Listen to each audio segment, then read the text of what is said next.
Welcome to the Glenn Beck program. Tonight, the history you weren't taught in schools, the amazing footage of the extremes in American history. Why do you need to know about the extremes? Because they are close to power, and it's a lot of power. The power that people don't really even see, and the extremists that they've never ever learned about in school. If we don't know them, we will be destined to repeat our own spooky history. Coming up for the full hour, don't miss a second.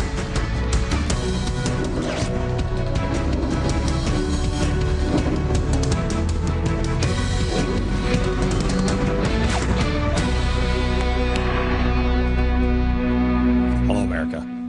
Tonight is a really important show. I want you to DVR this. Press record right now. Then I want you to pass it on to a friend. People are waking up, but there aren't enough people that are really aware of what's happening in America. A lot of people are in denial on what's happening in America. And if we are in denial, if we say, oh, it can never happen here, it will. If we prepare for the worst and hope for the best, if we're vigilant, it won't ever happen here. But we're up against a mighty big wall because the economy, no matter what anybody tells you, we're at the beginning of this, not at the end. There are not enough people in Congress that I think even understand it, or not enough in Congress or the Senate that are even willing to stand up and fight for it. For every Michelle Bachmann, there are at least 10 big government progressives. So it's up to you. And I know you've already done so much. You know that tomorrow is the one-year anniversary of the 9/12 Project. It was a year ago tomorrow. We have a special on that tomorrow night. Year ago tomorrow that I said, you're not alone. Wow, do you know that now? You're the only thing that's standing in the way of health care and the destructive powers here in America. There's a lot more work to do, however. Progressives aren't quitting. They are turning on the heat. And I know you're busy. You have a life to live. I know the last thing you want to do after you know, come home, make dinner, clean the dishes, put the kids to bed, pick up the house, pick up all their toys, sit down, talk to your husband or your wife about whatever it is that's gone on during the day. Last thing you want to do is pick up a book and read about Woodrow Wilson. I hate this guy.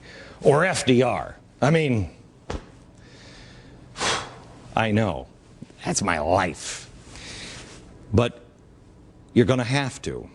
You're going to have to learn history and be interested in history, not only the last 100 years, but also the beginning of our country. We need to look back and learn, because if we don't, we are going to repeat the exact same mistakes from the past. And boy, the past is playing, it's amazing how much the past is playing, happening right now.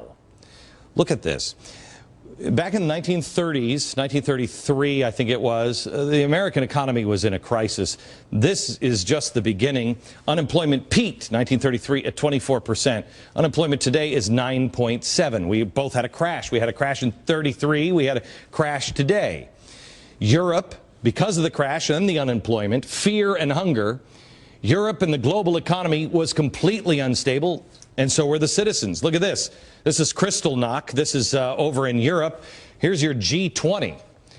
The president declares that the government is the only one that can save it. Watch first 1930s. In our efforts for recovery, we have avoided on the one hand the theory that business should and must be taken over into an all-embracing government.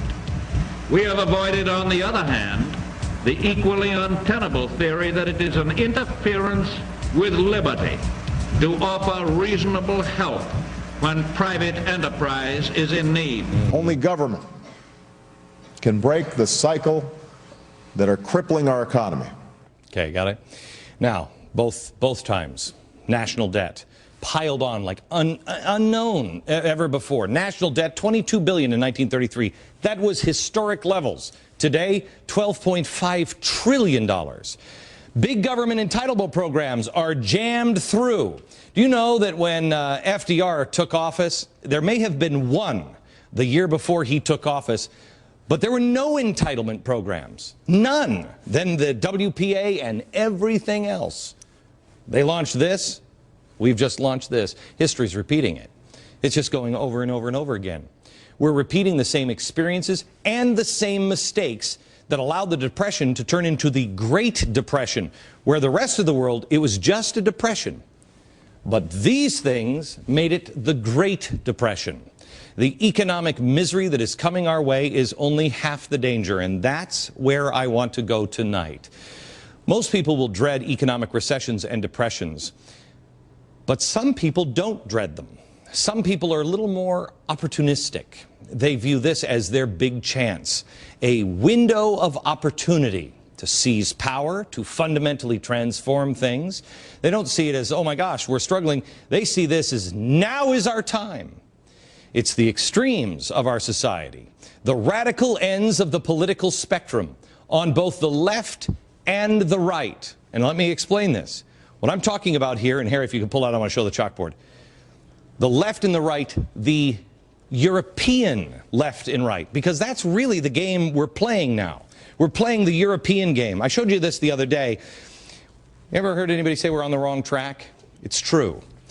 Back before the Enlightenment and the American Revolution, Europe was the model, and we had kings. So there were kings and rulers, lords and ladies, the landowners, and then there were the serfs, everybody else, people like you and me. There were the rulers and everybody else. Only the rulers made the decisions. This was the track that Europe was on. But then the Age of Enlightenment came, 1776, and people said, wait a minute, everybody's the same. You're not born into being a ruler. We're all the same. We all have an equal opportunity. We're born equal. We have an equal opportunity to control our own lives. So we went up here. We didn't build on this track. We got off that track, and we built freedom. But then the 1900s happened.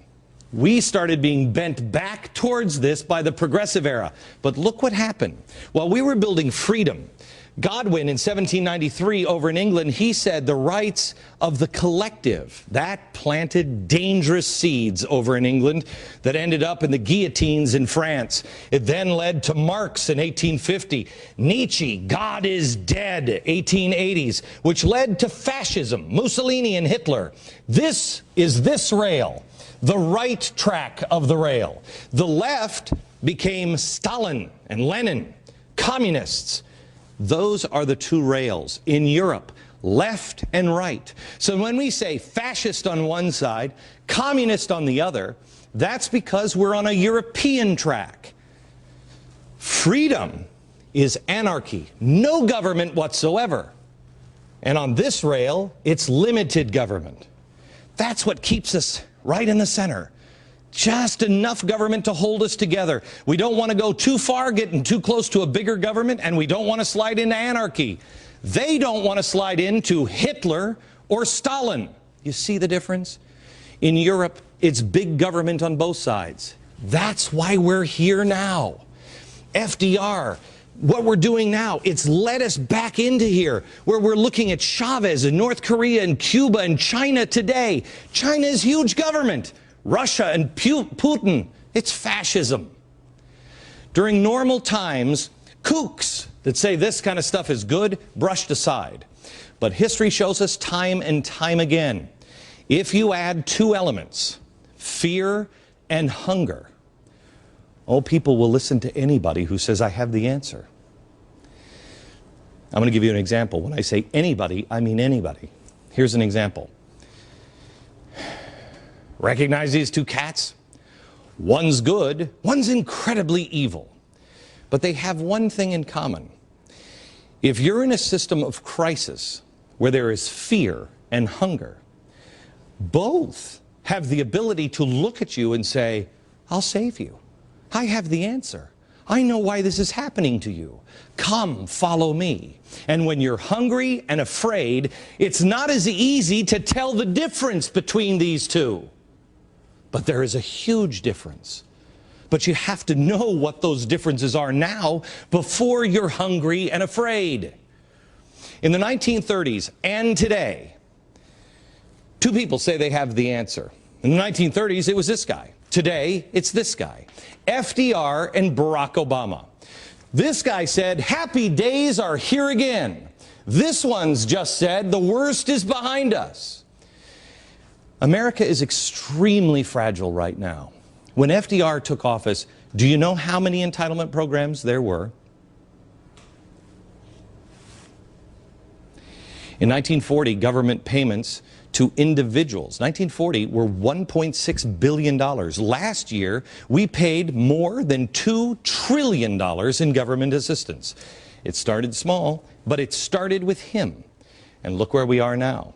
With so many Americans that are unwilling or unable to stand on their own 2 feet when a crisis comes and you are afraid and you are hungry, how will these people stand up and say no to anyone who says, I have the answer, I know who's doing this to you?